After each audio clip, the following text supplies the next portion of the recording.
Ban pensil tho paitbah halor ke jingdan kam ban shim benta lang baro ha ka special intensive revision na ka benta ban penrong kerteng ha ka thop jang ka electoral roll katanat election jang ka office deputy commissioner ka Ri Bhoi district menta ka sngi ka lapan long ya ka bait dali parkum ju ru ka street play bala shim benta de ki samla parkum ju ru ka electoral literacy club jang ka Ri Bhoi college nongpo kathang jang ka SIR ka long ban kin thop lut paro ki nong shong shnong ki bala dap khat pras nam karta bakin penrong kerteng yala de ha ka thop jang ka electoral roll ban yo ya ka hak thap vote bat pa uwei nong shong shnong dei ban sha e hin rai ban rong ha ka te ka thum ya ka te ka jingya lang ban stang ya ka rally ki thok thok par kum ju ru ka street play la penlong ha phalau ka nong po town shopping complex ha ka bala wan ru ban don ring kat da uba GLC Milliam assistant commissioner ka Ri Bhoi district kakong el yaw phnyao kanong hikai jang ka Ri Bhoi college ki samla pule lambat kinong nya thok thok nakalyang kite kinong nya thok thok kilami na nongpo town shopping complex once dang na do berni hat bat ya ter lingpa kanong po sning bat shadow yam bat kin saphai byang shanong po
Kuparanong siya siyang toya sa bagicing pagkahapos nung nihapataw Badagani kaway kasurya pingatan imaw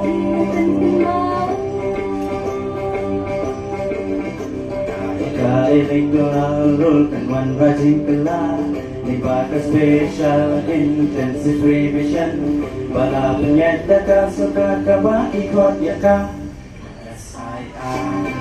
SIR SIR tolong kebetul berpikir kemudian Daka electoral Daka application one of people actively done the people that the enumeration form and they wala kataru done the people about shim empat shim tetap ikut enumeration form itu paitbah ini ka step pertama bagian let CBLO jompi kedua CBLO jompi but pendek lo akan keluar tetap ikut enumeration form jompi nama kini ke SIR kalau ke jipendet pendiang dari ke jipendet penti ya kita ki electoral roll jompi dari kita tank jompi apa ke electoral roll